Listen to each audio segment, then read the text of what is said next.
Today on The Social. It was a sky full of stars for Coldplay fans in Toronto, but frontman Chris Martin couldn't get over the weird location for the sold-out show. We debate how important a venue is when it comes to the concert-going experience. And would you use artificial intelligence to mend a broken heart? Reality star Craig Conover says he's been listening to a chatbot for therapy advice about his latest breakup.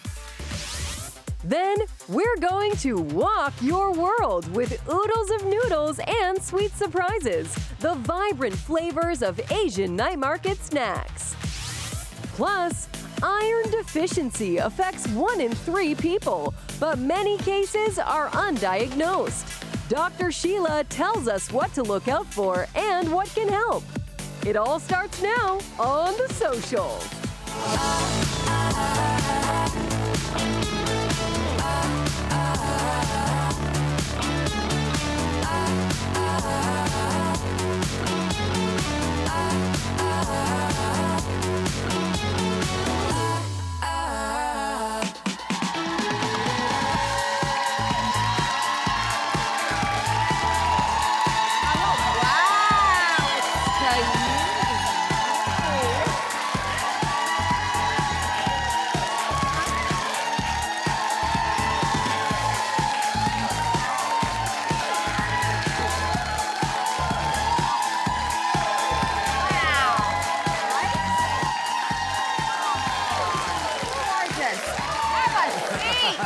Have a seat. You know what time of year it is? It's teacher season at The Social. You know, there's a lot of teachers often joining us. To all of you in the audience, you look gorgeous. Thank you for being here, all of you. Thank you so much. Thank you. You know who looks gorgeous? You know who looks really gorgeous? Content creator and author Stewart Reynolds, a.k.a. Brittle Star, who is back. Very nice. We're going to ask you, I mean, the suit is amazing. It's going to make sense to the audience a little later, right? I don't know if it will. At least you're honest. We'll try. Exactly. We'll circle back. Okay, everybody, if you don't know about this, Coldplay kicked off the first of 4 sold-out shows at Toronto's brand new Rogers Stadium last night. That's Monday night. There's a massive temporary outdoor venue that even Chris Martin had doubts about. So take a look at what he said to the 50,000 fans that made their way 25 kilometers north from downtown Toronto. Take a listen. And we'd like to say thank you so much for coming through all the bull you have to come through to this weird stadium in the middle of nowhere. So thank you for coming through the traffic and the travel and the trains and the waiting and the lines and all the nonsense. And I hope you're okay. And we're really so grateful to see you. Oh. Well, the general consensus is that it was a lot smoother than the experience that the venue had for their first ever show last week. That's where people were stuck for hours and hours just trying to get out of the venue. They struggled to find cold water. They voiced their concerns about it. Things like the stands even swaying. So it looks like a lot of that is sorted. Right. So when it comes to concert venues, Stewart, how important is a great venue to your concert experience? So important. I love going to concerts. I like traveling for concerts as well. We went to Blenheim Palace in England to go see a couple of concerts in the courtyard. First show we went to there was fantastic. It was the first day of summer. It was beautiful weather. It was sunshine. It was dry. The second year we went, it was raining. It was 9 degrees. Less fun. Way less fun. But we also went to Royal Albert Hall to see the band ABC with a full symphony, and we had a box seat with buckets of champagne and our own little private area. It was fantastic. Fancy. It was amazing. I don't know if I'm willing to go to a bush party for a concert though. Maybe would there have been a time, like I was thinking about like Lollapalooza back in the 90s, right? People traveled quite a long way, and they knew because it was a festival, it's an outdoor thing, it's several days, you know, it's all set up that way, and that's a particular era that we can do that maybe? Yeah, but let's talk about the ticket prices. You guys, they're charging us anywhere from $500 to $1,400. Yeah. That's the price for these Coldplay tickets. And you're telling me that the seats sway? You got me hoofing it for like 30 minutes before I even touched the venue, and then I heard they have this like red light, green light situation to let you out of the venue. I think this is such a fail, especially for a top tier city like Toronto. Now, most big artists, when they are doing a world tour, they'll only have like 1 or 2 stops in Canada, and Toronto is usually that place. And I do not understand how in this year, 2025, we have a stadium that doesn't serve anybody. It doesn't serve the artists, because clearly Chris was not happy, and it's not serving the people who are spending a lot of money to see those artists. So why is it even there? We have a million wonderful venues, not a million, but we have wonderful venues within the city. So I don't understand how we have so many great examples that we can be like, okay, we like this from here, we like this from here, we don't like this. So if we're gonna build a new one, now we know how to make it perfectly. I don't know who drew up the plans for this, but I'm just wondering if they've ever heard of a stadium, been in a stadium. Because as Well, it's part of it because it is temporary. Like, this is literally, as you said at the top, it is potentially going to be destroyed in 2 years, because this is designed to be a mixed venue. Why are we doing kind that? of area. Even that doesn't make any sense. Well, to I don't me. know what eventually it's going to be. Somebody wants to make a lot of money. Yeah. That's usually Yeah. what. And in that case, I don't know why you would be incentivized to make sure it's top notch and has like all the bells and whistles. Like, it makes sense to me that it is kind of a skeleton setup, because they don't plan to have it there very long. Okay, so I'm going to just be the one on the panel to go the whole other direction. Torontonians, we are spoiled with artists that come to this city. I think we have to remind ourselves that we love the fact that people come to this city like a Coldplay. We are their only Canadian stop. And you know why they're here? Because there was a stadium built. They only do stadiums. That's their whole tour. If you actually look at their website, everything is Wembley, stadium, this, stadium. They don't do shows for under 50,000 people. You know where it can hold that? This temporary stadium. So in my mind, I would say, listen, it is far from perfect. We are spending a lot of money, but it's a lot cheaper than having to buy a flight, a hotel room, other tickets to another city. I disagree. We are so spoiled here. I We're would so rather. spoiled. Vancouver is watching, going, come to Vancouver. Vancouver is watching, going, what are you guys doing over there? It makes no sense. That's what they're saying. No. As a person who will get on a flight and book the hotel, I'm going because I want the experience. I'll pay the top dollar. By the way, again, these ticket prices are not cheap. So you want me to pay top dollar and go, well, because I'm spoiled, I'll just sit in these swaying seats and then wait 30 minutes before I can actually get to the venue? It makes absolutely no sense, and this is, It's just that we are so used to big artists coming here. Yeah, But if I'm a big artist, I'm not coming. I'm not doing that venue. If I'm Chris Martin, I'm calling all my rich friends going, whatever you do, if you go to Toronto, don't go to that venue. You're not gonna like it. If you bring some coasters, you can put them under the seats and stop them from swaying. It just seems like a simple thing. Yeah, you know, like in a bar. $1,400 a ticket, I'm not bringing Example. coasters. You're not doing that? No, not for $1,400 a There ticket. were some people also who traveled long distances, and they were confused because it said Downsview Park, and I guess they assumed that it was downtown. They didn't read the full thing, and also they saw the name, you know, I don't know, and they associated with a different venue. So they were confused. They showed up at the wrong venue as well. And it's not their fault, because I went on Ticketmaster just before the show, and it just says Rogers Center. So if you're not from Center here, or stadium? Sorry, stadium. But if you're not from here, you don't know what the that difference is. between a center and a stadium. So you're thinking you're going to the one downtown. So even the wording is not very clear. Can I just really quickly just say that this morning somebody offered me free tickets to go see this, and I called my partner to say, like, do you want to take Jaya might be interested, our son who's 12 years old, who's also into music. And I didn't realize my son was still in the car with his dad, and he heard this conversation. I was like, I don't want to go to this. It sounds like a nightmare. Do you want to go? And Jason's like, I don't want to go either. And so Jaya's like, I want to go. And I'm like, I'm sorry. I'm like, this is when we have a teachable moment of like, you're going to experience disappointment in your life. Sorry, son. Yeah. Disappointment. Give me I'm the not free taking tickets. you. I'll go. All right. I'll go. Not me. Let's take a break, everybody. Reality star Craig Conover says that he uses ChatGPT as a form of therapy. He's using it to get over a big breakup. So can AI help actually mend your broken heart? Would you go to ChatGPT for advice? Okay, we're going to debate that coming up right after this. We'll be back.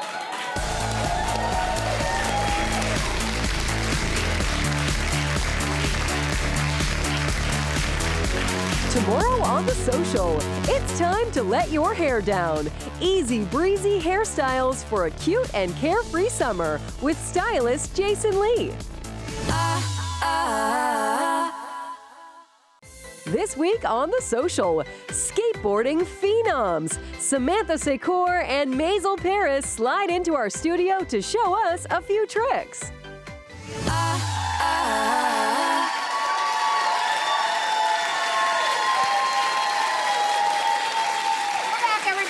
We'd love to hear from you on social media, so join online and become a part of this conversation live and in real time.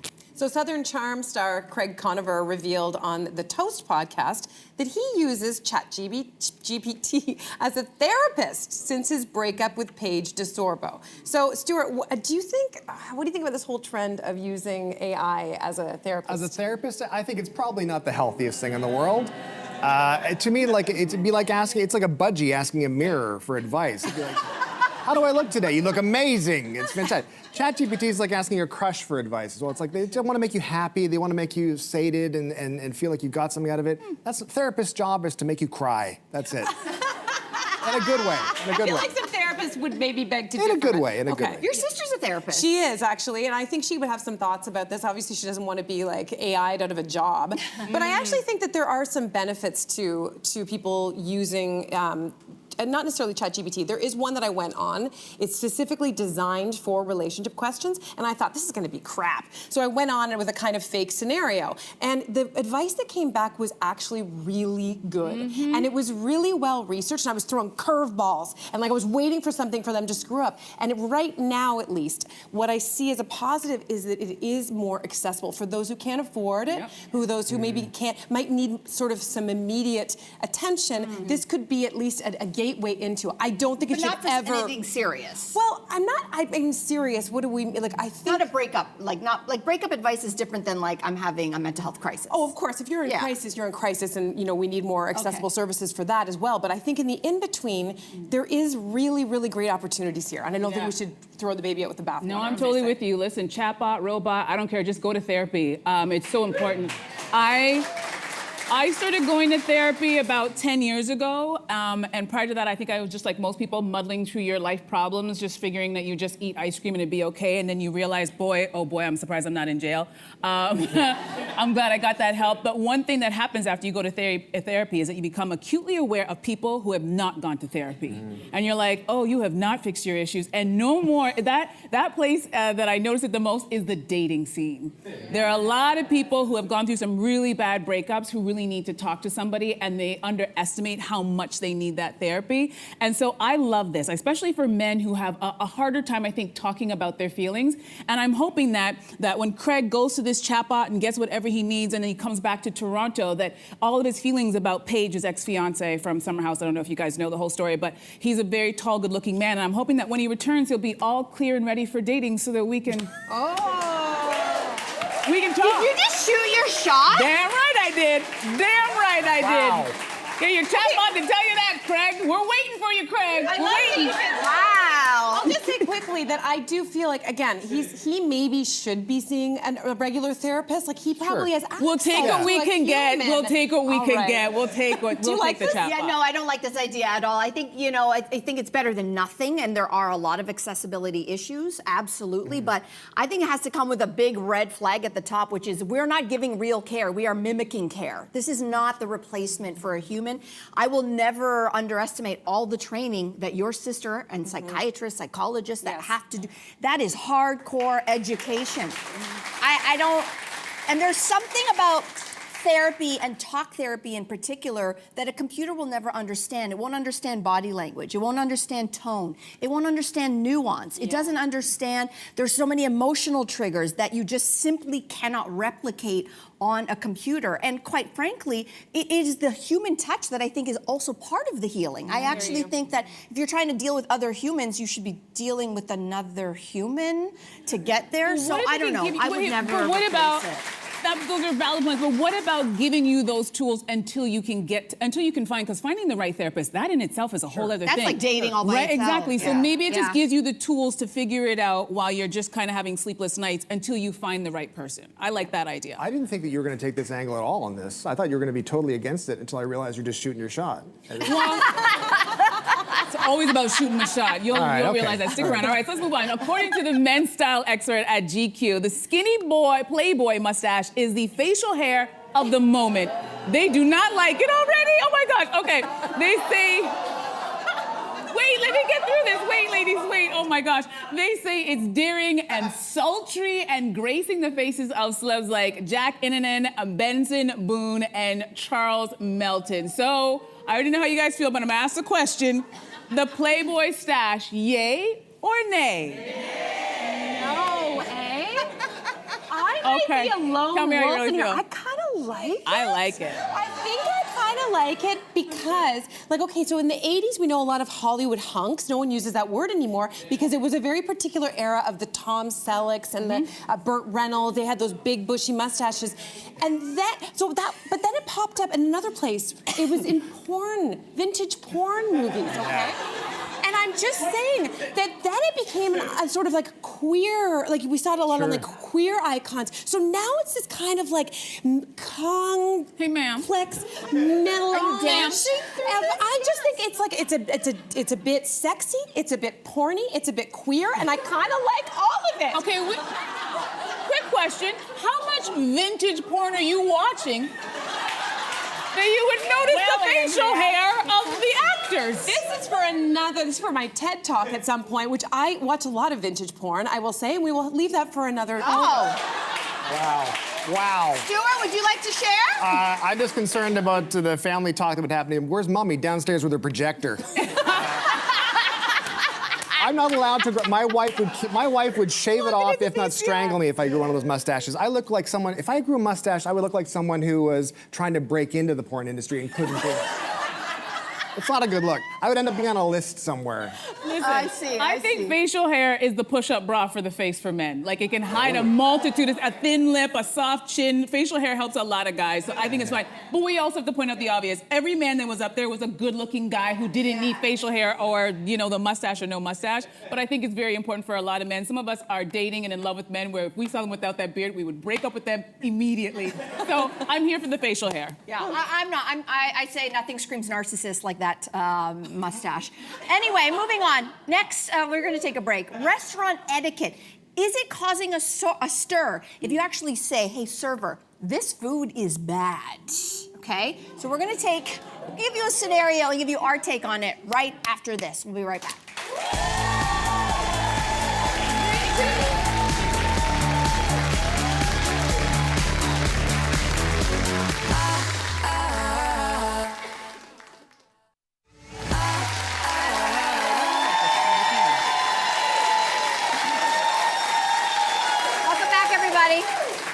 Someone wrote to the Washington Post, advice columnist, saying that they ate at a restaurant where most of the dishes were under-seasoned and just bland. And they want to know if they should have complained to the waiter or if that would be causing a scene. So, Andrea, causing a scene or do you stay quiet? If you want me to cause a scene, let me go to a restaurant, put down my hard-earned money, and leave hungry and angry because the food wasn't good. That's the scene you're going to see. I really am. I'm trying to wrap my brain around people who feel like they can't speak up. It's like you're paying for a service. You came here to eat food prepared by these wonderful people, and if you're not happy, they are there so that you can get what you like. Send it back and say, can I have something like, something different or more salt or more seasoning? I don't understand it, but I do think that the people who are uncomfortable, this might be speaking to the inner people pleaser in them. You're afraid for people to not like you. You think if you speak up, people won't like you. They won't think you're nice. They might do something to your food. So I think it goes a little bit deeper than that, but if I'm paying, honey, I'm saying something. I don't understand it. Right? I don't get it. I'm too scared. Why are you afraid? I'm afraid the nicer the restaurant, I'm afraid I'm going to say this is underseasoned, and they're going to say, no, you're wrong. Your palate is terrible. You're an idiot. But Get out of here. You can't eat in this restaurant. Right? That's what I was going to say is, if I go to a really fancy restaurant, it might have a Michelin star. I actually go in there thinking this is for my education. They must know what they're doing because they have a Michelin star or they're highly rated or the reviews are great. So I go in there thinking, I must not know what I'm talking about. But if it's a mid-level restaurant, like a chain, and I'm like, I know what I should be expecting and it's not good, you are going to hear from me. What about communicating like this? What about saying, listen, I ordered this and I thought it was going to be something, but I'm really not liking it. Is there something else I can get? Because then you're not criticizing the food. You're just like, this isn't suiting me. No, I would do that. I would say I'm undercultured. Right. It is a fine line. I think the way you say it is important. Restaurants are really struggling though, right? So you have to choose the time and the way. If you've eaten half the plate, I mean, that's not the time to complain about it, right? Correct. I mean, you can do it afterwards too. Like recently we went to a pub and Jason ordered something. He took a risk. Like if you're going to a pub, don't pick something that's like out of the box. You pick the regular, the basics, right? Okay. So he picked something out of the box. Sushi, they have sushi here? Yeah, exactly. You don't do that. And so he wasn't gonna complain. I did, because I said, you know what, this may be not working for you. And I felt entitled to do that. But I was very delicate in the way, because I think they'll take that back to the chef. But you know what, my son is starting to get embarrassed by these types of things. I don't know if you have that phase, where I'll go and I'll say something and then he's mortified. And you spoke up? Oh yeah, oh, okay. Even in the most gentle ways. So I think I'm entering that teen embarrassment parent. He'll get over it. He'll get over it. Get something else and make sure you leave full and happy. That is the whole point of going out to eat. The whole point. Speaking of parents and doing things, Stewart, your parent, you're doing things. You recently released a brand new book called Lessons from Cats for Surviving Fascism? Yeah. Okay. Now it makes Well, we gotta dive in here. Okay. What is it that you think that cats can teach us all about surviving fascism? Well, first of all, cats are fuzzy little resistance machines, right? Looking at the worldscape at the moment where there's a whole bunch of creeping authoritarianism coming in, there's lots of nasty things happening, terrible things happening. Cats are jerks in the best possible way. His words, not mine. But people love cats, right? Yeah. So people love cats, and generally they hate fascists. That was the idea. You love cats, you hate fascists. But they teach you great things like naps are resistance. That's my favorite thing that cats teach you, is that naps are resistance. You don't, because fascism, authoritarianism will try to overwhelm you, will try to tire you out. People who are bullies will try to tire you out, try to slow you down. If you turn them and look at them in the face and say, nah, I'm gonna have a nap. I'll see you in like an hour or something, and I'll deal with you then. That's the key, and I love that from cats. I love that so much. So cats, we started the show saying, well, clearly the suit is gonna make sense in a minute. Now you understand why, but we need to know more about this suit. Where did this come from? Can you buy it when we buy the book? Here's the thing. What's the deal? What you have to be very careful of is when you're searching for men's cat suit on Google. I know where you're going with this. I know where you're going. There's a whole subculture out there. It's next to the vintage porn. That's right. How are you spelling whole subculture? There's two suits I bought. I chose this one today. The other one is really tough to get on, especially if I'm sweaty, so. Gotcha. Yeah. I would like to see that next time. Yes, it's true. It's on one of your old films. Well, listen, studio audience, you are in luck because today you're going home with your copy of the book. Quick, fun read. We need a little humor these days, don't we? I agree. We absolutely do. Stewart, always a pleasure to have you here. Thanks for having me. Okay, everybody, after the break, popular street eats from Asian night markets. Cannot wait. We'll be back right after this. So fun.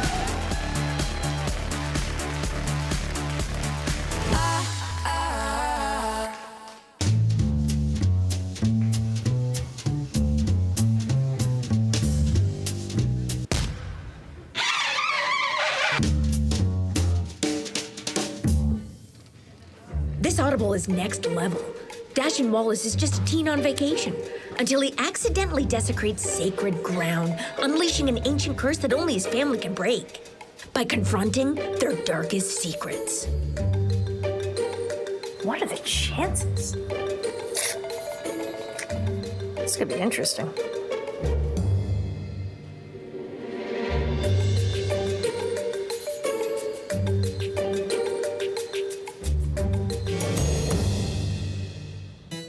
Hello, everyone, and welcome to the Family Curse Therapy Circle. My name is Linda, and I will be leading today's session. Who would like to begin to share? I'll go. It's just like going back as far as I can remember. We like cry and like sob if we see a dog in a costume. Thank you, Rachel. Who's next? Well, my great grandmama, going all the way up to my mama, they all married magicians. Say more. And I got twin girls, Becky and Brittany.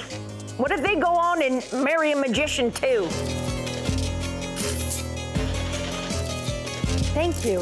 Let's continue to share. We can't control the volume of our voice. We think we're whispering, but we're yelling. Thank you. Thank you, Nick. Who's next? We have a drinking problem. Oh, that's actually quite common. That's not a curse. No, not that kind of drinking problem. We spill on ourselves. Even with straws. Even with hot soup. Well, I'll show you. I thought I had a bad. There are no wrong curses in this circle. Who's next? Oh, no, I'm good. Thank you, though. This is a safe place. Fine. My family were always early to everything. Speaking of which, I have an appointment in about 3 hours that is about 5 minutes away. So it was great meeting you guys. Bye. Okay. Well, my methods are not for everyone.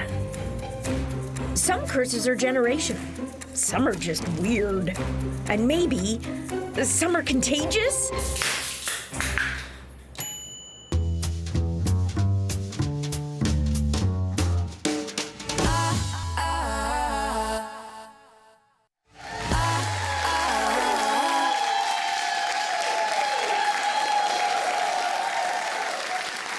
Welcome back, everybody. So night markets have been around for centuries in Asia, but now they are lighting up cities right across Canada and serving everything from noodles in a bag to sweet and savory skewers. Yeah, but they're more than just food. They're a full sensory experience and a celebration of culture, community, and of course, snacks. And here to take us on our very own Asian night market food tour is Chef Trevor Louis. Welcome to the show. Good to have you here. Thanks for having me. Okay, so before we dive into all of this delicious food, let's just break down what is an Asian night market? I think it is all things to build community, but starting with food, culture, music, shopping, a lot of beautiful lights and neon, all packed into one. All right, We love that. And you've been involved in creating and curating a lot of night markets. Can you tell us about that? Kind of my thing these days, other than Yes. the restaurant world. I mean, in May we did one at Stache Market.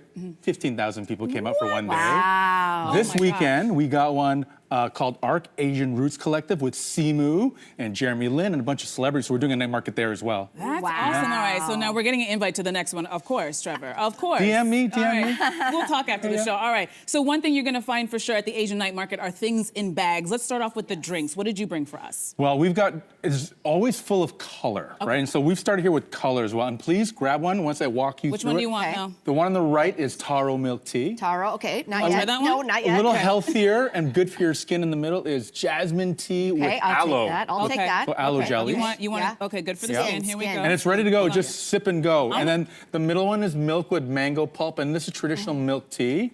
It's not too That sweet, is right? good. It's refreshing. Oh my gosh. It's kind of like an Asian Capri Sun, right? Yeah. Really good. Wait, Yes. I'm gonna have more than one. You're going for, you're mixing and matching. Can anything be served in a bag like this? Pretty Like, much everything much. except that's good too. my labubu, which, by the way, I heard we got the same one. We do have the same labubu. Actually, Sissy. it's not actually mine. I stole it off my wife's purse this morning. You are in a lot of trouble when you get home, sir. A You lot of trouble. bet. Okay, so speaking of bags, you actually also brought us a dish in a bag. Tell us about it. A big thing. If you're in Hong Kong, noodles in a bag. And I've got one. Oh, you're going for 3 entries. Well, I want to taste it. I'm going to give you one. Okay. And maybe, Mel, I'll arrange yours. Okay. You can be in Hong Kong and you get a little plastic bag with noodles. And they're going to ask you, what would you like in it? Okay. And so today, we just have some really easy toppings. Do you like cucumbers? Yes, love. Okay, Love cucumbers. cucumbers, okay. You know For what? Chinese guy, my chopsticks, those are not so good. We got some carrots. Yes. Right? Okay. And then there's generally a protein. So I've got some do you eat hot dogs? Yeah. Because Yeah. who doesn't eat glizzies, right? Yeah. And then there's Glizzies. usually a sauce, right? And so Okay. here we've got a little bit of hoisin. Yes, And then this is like a peanut butter, like a peanut butter sauce. peanut butter Yeah, man. anything. Peanut butter anything, right? And then Okay. put some dry topping. Scallions and garlic Okay. and shallots. And then you just shake it and you walk around and eat it out of the bag. Oh, my and that gosh. is Okay, it. That is it. I'm gonna give Okay, that to yes, you. please. So what do you Give do? it a You go. just leave it there, or do you kind of shake it up a little bit? You can shake it at your own risk.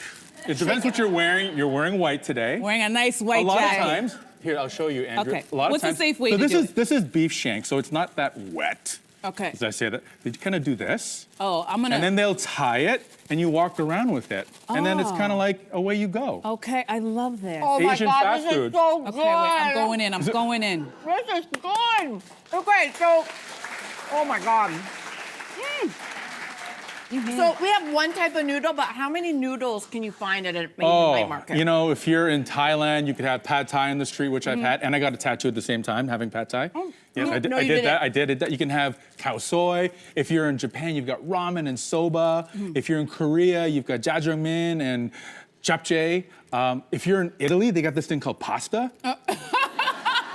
Marco Polo. Yeah, never heard of it. Pasta, you don't say. It's ours. It's ours. All right. So let's move on to an elevated twist to the classic cup of noodles, and we're talking about flying noodles? A flying noodle. We opened this shop in the CNE last year called Super Noodle Co. And it was a whole format of like, imagine like building your own burrito or your own sub, but with instant noodles. So we use this amazing Taiwanese noodle, kind of like in the dorm room, but we're gonna jazz it up, right? Love that. All the toppings you want. So we've made one here. And we made a floating noodle. Look, doesn't it look like it's floating? Yeah, That's really cool. That's really cool. So on this one, we've got pork belly, we've got spam, we've got a soy egg, kimchi, corn, all kinds of fun stuff. And then, you know, we are in Toronto.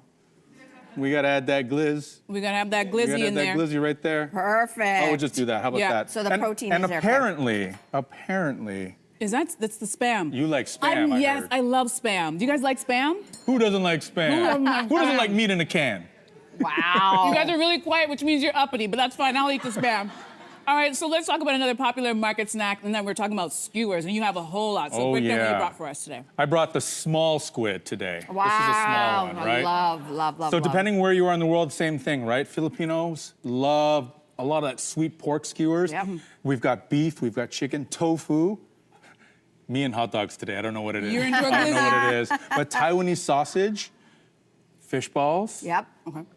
lobster balls, and then this one. You may find this maybe like in Bali or in Malaysia. Sambal shrimp. A little bit of sweetness, a little bit of heat. Okay. And then if you're in like northern China, a lot of like cumin spice for like the lamb and the beef. A lot of smokiness. I'd like to create some smoke right here, but you know. Yeah, let's not We're set hot off. enough. Yeah, we're hot enough. Okay, Exactly. why don't we move on over? We are going to go to a bao bun making station. Yeah. So bao buns.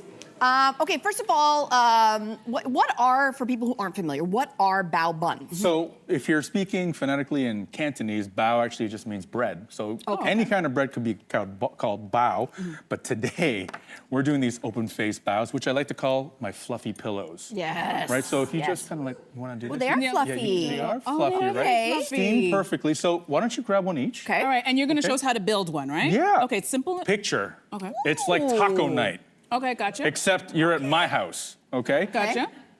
We're gonna do something really cool. We have cold toppings, so it's a little easier. So I've got dan dan tofu, so peanutty sesame. Okay. We've got our version of like hoisin Peking duck style salad. So you put your toppings in there. How about if I give you a little bit of sauce? A Okay, little bit so of- what's the order that we should I always build like the these? sauce first because what sauce Okay. does is it anchors the meat Okay, for you. all right. Would you Okay. like tofu or duck? I'm going for the duck, You're going- baby. No offense to the tofu eaters, Okay, but I need some duck in my I'll life. throw some There you tofu. go. But Mel, I heard you recently tried duck. For the first time in my life. Did you like it? I really liked it. Okay. Yeah, I really So we'll liked have it. one backstage maybe. Okay, perfect. And then you want to, this is Asian pickles. Okay. Go with your hands. Okay, You're good. yeah, You're good. You're you know good. me. You're good. I'm a messy girl. You like pickles? Okay, yeah, pickles, yes. Pickles. Okay, got it. And then we got some cucumbers. They're really good. That's good, right? It's a Yeah. little sweet. Okay, Cucumbers loves. for you. See? And then I always like a little bit of crisp, some What's this? green onions. Yes, yes. Fancy cut green onions. I love. Okay. Is that too much? Doesn't matter. Nothing. Okay. No. Hold on. Hold Oh, on. more sauce. Never enough sauce. Man after my own heart. Never enough sauce. Never enough sauce. Okay. Oh my God. Oh, yeah. This, All right, Trevor, magnificent. Magnificent.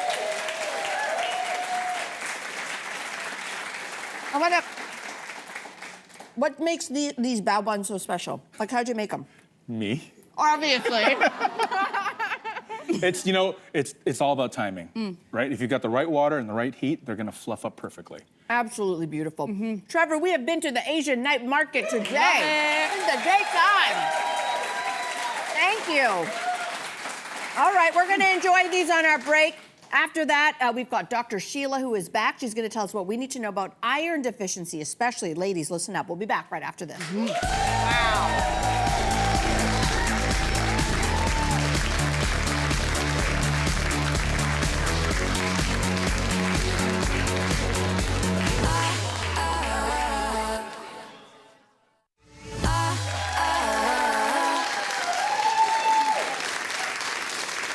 Welcome back. Iron deficiency is the most common micronutrient deficiency in the world, affecting roughly 1 in 3 people. But many cases are actually undiagnosed. And this condition can affect everyone from newborns to the elderly and cause a wide range of symptoms.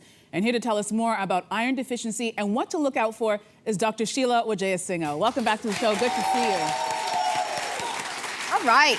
I guess it makes sense to start at the beginning. While I lose my earring down my bosom. Live television. Perfect shot. What does iron do in the body? Why do we need it? So iron is one of our most essential nutrients in our system, and because it helps to create normal red blood cells and helps the red blood cells carry oxygen. And so you can think when we don't have enough iron in our system, the oxygen's not getting to where it needs to go. So it's not getting to our muscles, our brain. So we feel tired, we feel fuzzy. And it's especially important for kids and for the elderly as well. And it's really important that we're talking about it today because beyond just fatigue, it affects our hair, our energy, and our basic quality of life. Why it's important to talk about is that the guidelines have recently changed. So before we used to say an iron under 10 was considered deficient. Now we've increased that number, our threshold, to under 30. So we're catching more people, and more people need to know this so that we can get that help out there to help you through those symptoms. Okay, so what exactly causes low iron? Yeah, and this is such an important question because anytime you don't want to just treat iron, you need to understand why is your iron low in the first place. And so there's several different reasons why this is. So there's conditions that cause increased demand in your system for iron, like when we're pregnant. And so that you need more iron for to grow another individual in your body. And so pregnancy is a common area that we might need more iron. There's also conditions where you notice that we're not absorbing the iron in our diet in the same way. So that might be because of dietary choices, like if you're vegetarian or vegan, you might need to focus a little bit more on getting sufficient iron sources in. But also there's medical conditions like celiac disease, which is underdiagnosed, but if you're iron deficient, we should be checking you also for celiac disease or inflammatory bowel disease. And the common reasons why people have iron deficiency is blood loss, so heavy periods. So women notoriously tend to have low iron compared to our male counterparts.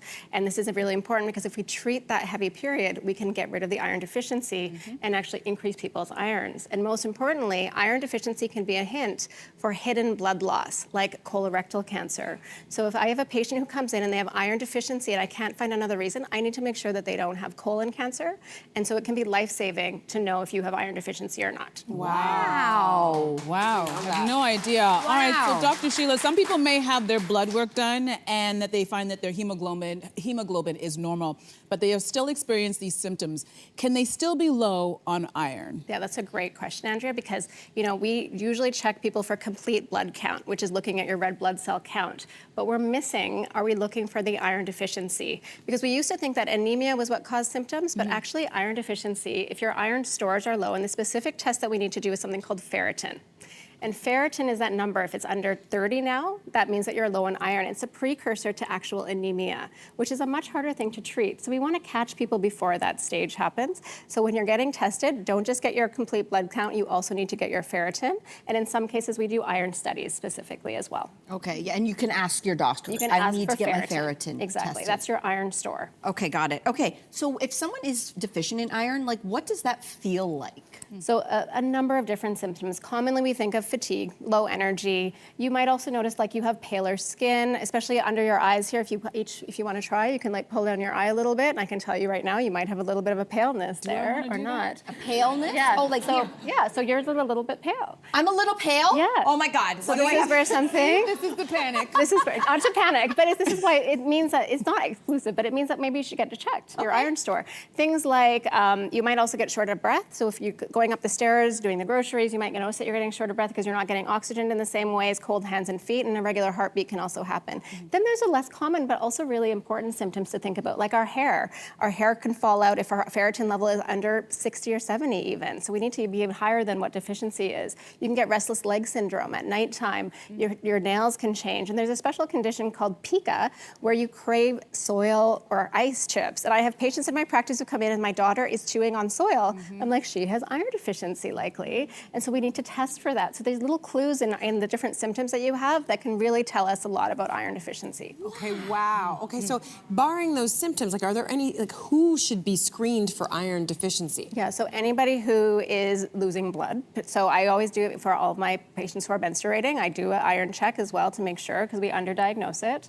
And they go through life feeling tired and they don't realize that they're iron deficient. In pregnancy, we screen, and anybody who has any of those symptoms should be screened as well. Okay, so if anybody's watching right now and they're concerned about their iron levels, which I think after this conversation, we're all concerned about our iron levels. Sorry. What foods can we eat to raise our iron levels? Yeah, so we always start first with our food intake. So looking at, there's different types of iron in our foods. There's heme irons and non-heme irons. Heme irons are the most well absorbed, and those are things from meat products. So red meat, poultry, and seafood. Those give you the best because they're absorbed about 2 to 3 times more than plant-based iron sources. Okay. If you do have a plant-based diet, that's very healthy in other ways as well, but you can do things like spinach, tofu, and fortified cereals. And also pairing it with something that helps with absorption can also be helpful. So any iron source paired with vitamin C helps you absorb iron a little bit better, and that's a really important tip. Things that interfere with iron need to be avoided if you're taking iron-rich foods, so dairy. Dairy, like calcium-containing products, interfere with iron. So kids who drink a lot of milk may have iron deficiency as well. And so I check my kids who drink a lot of milk to make sure that they're not suffering through that. And then coffee and tea can also interfere with iron absorption. Okay. This is fascinating. This is fascinating. Okay. I love that you always start with food sources and knowing what you're eating, what could be blocking it. But if we need to move to supplementation, is that an option? Is that a good option? It's absolutely a good option. You know, a lot of patients do need to have iron supplementation, and it's not just a multivitamin. So multivitamins have iron, but generally not enough. So you need an iron-specific supplement. You can talk to your pharmacist or your healthcare provider to take that. Generally, we suggest daily, but it can cause irritation. If anyone's taken iron supplements, it can cause constipation and stomach upset. Taking it every other day or at nighttime can be really helpful. If your body does not tolerate it, though, there's some gentler options that the pharmacist can help you with. Or in some cases, we have to do IV iron infusions to help boost that iron as well. Wow. Okay, so like my sister, for example, I know she had low iron for a while, and she, by the guidance of her doctor, she started taking a supplement, but it took a long time. Yeah. I feel like it only has been like after a year that she started to notice her blood work change. Right. How long should you expect for it to change? So this is a really important point. It doesn't happen overnight. You might start to feel better early with some iron, and a lot of patients will say, I didn't even realize I was feeling this bad until I started supplementing with iron, and I feel much better. But usually about 2 to 3 months, I recheck your level. So it's not just a one and done thing. Please do, if you notice that you have iron deficiency and you're supplementing, get it checked again in about 3 months to make sure that your body is responding. Because if it's not responding, we need to change how we're giving it to you, or we need to find out why is your body not absorbing it. Do you have celiac? Do you have bleeding that we need to figure out? Do you have colon cancer? All of those things are important, so always get it rechecked. Got it. Oh my gosh, we are all calling our doctors today, Dr. Sheila. Thank you so much. Fascinating. Okay, all right. You save this segment, show it to everybody in your family. Let's take a break. We'll be back right after this.